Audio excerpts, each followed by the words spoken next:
Hello everyone, this is the Jungle Christian here, and today what I wanted to speak about Mark 5. And welcome if you're a Christian, welcome if you're not a Christian. I hope that you stay for this video so you hear why we suffer and how God can use suffering to our good, just simply our good. So, Mark 30, and this is going to go from Mark 30 to Mark 34. And And Jesus, immediately, knowing in himself that power had gone out of him, turned around in the crowd and said, "Who touched my clothes?" But his disciples said to him, "You see the multitude thronging you, and you say, 'Who touched me?'" And he looked around to see her who had done this thing. But the woman, fearing and trembling, knowing what had happened to her, came and fell down before him and told him the whole truth. And he said to her, "Daughter, your faith has made you well. Go in peace, and be healed of your affliction." So, we see Jesus here. He is asserting his authority. He's asserting that, okay, this woman's going to be made well because she had faith in me. Because obviously, Jesus is God. So, we see here that whenever someone tries something else, this woman, I'm going to give you a brief backstory. She had bleeding for 12 years. She was bleeding, basically a permanent menstrual cycle for 12 years. No stopping, and she tried everything. She tried witch doctors, she tried normal doctors, she tried everything that you could possibly imagine. And all her money was gone. So she goes to Jesus with her last bit of hope, her last bit of faith, and Jesus is the one who heals her. Think about that for a second. She tried everything in the world, and only Jesus healed her. Now, look at us today. How similar are we to this woman? We try everything in the world to get salvation, to get peace, to get joy, to get happiness, but nothing fills it. Not that one night stand, not them drugs, not anything that you can imagine in this world can fill the God-sized hole in your heart. It says that God placed eternity in our hearts. So, of course, the only one who's eternal is going to be able to fill that, which is Jesus Christ. God is eternal. So he's going to be the only one who can fill the hole in your heart, not the drugs, not the money, not the people, not the multiple amount of people you could sleep with. That's not going to help you, brother or sister. That's not. Only Jesus can fill the God-sized hole in your heart. So if you want your heart to be filled, but you've tried everything in the world, try Jesus.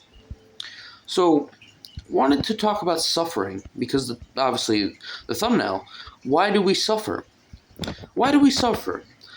Satan and human beings. Human beings, most of the time, cause their own suffering. I know that might sound crazy, but let me cook. So, how do human beings cause their own suffering? Human beings sin. Every single human being you've ever met is flawed in one way or another. I know I am. I know that people watching this are. And what I can say is I don't know your flaws, but I know you have them. And I know I have them. So, that's why there's suffering in the world. Because we're all flawed human beings. And the only one who isn't flawed, the only one who can make us healed, make us whole, is Jesus, because he never sinned. Therefore, the one who never sinned is the only one who's going to help us get out of our sin, because he's the only one who was tempted more than every other Christian in the world and every other human in the world, and yet he never sinned. So, if you don't want to sin anymore, go to Jesus. You're not going to never sin anymore. That's not what I'm saying. But what I am saying is you're going to be free from this addiction.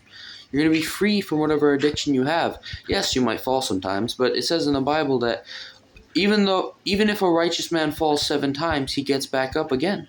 So, if you're righteous, if you are with Jesus Christ, then you will get back up from sin. You will not stay down. You will not stay down. Say it with me, you will not stay down. Because if you have Jesus, the one who rose again, he did not stay down. He rose again. He died, came back 3 days later, rose again. He rose again. So, if you want to rise again, go to Jesus. Go to the one who did rise again. Follow the one who did rise. Because the only one who can get someone out of sin is the only one who never sinned. And that just makes sense. If someone never did something, and he knows how to not do it, then of course he's going to be the only one who's going to be able to get the one who has done it to stop doing it. I'll use a quick example. If someone's in lust and the first person they're going to go to is Jesus, hopefully, but the next line of option is a married man. Because when you think about someone who's married, what does a married person always have to be doing in order to stay in that marriage? He always has to be faithful. He always has to be faithful to his wife, or she always has to be faithful to her husband. It's the same with God. Since Jesus was always faithful to the Father, he never sinned. So if you want to get out of sin, or you want to not give into temptation, go to Jesus. Because Jesus is the only one who never sinned, therefore he's going to be able to help you not sin. As long as you go to him. You can't beat sin with the strength of your own arm. You can't. It doesn't work. You can try all you want. You can try to strong arm yourself out of sin all you want. It's not going to work, homie. Trust me, I've tried many times to strong arm myself out of sin, out of lust, out of pride, out of envy, out of anger, and none of it works. You could try everything in the world. You could try every self-help book. You could try every pill. You could try every drug. You could try everything. You can try anything in the world, and none of it really helps. It's like Advil. I heard this from Bryce Crawford. It's like Advil. It numbs the pain, but it doesn't solve the problem. Like, let's say someone has a broken leg. They take Advil to heal. They take Advil to cure the pain, but the Advil's not going to heal their broken leg. Only surgery does that. The same is with our heart and with our soul with God. This world's pleasures can numb our pain. It can numb it. Like, you go sleep with someone one night. I'll give an example. You go sleep with someone one night. It's going to numb your pain. You're going to feel this pleasure for a little bit, but afterwards you're going to be like, bro, why the heck did I do that?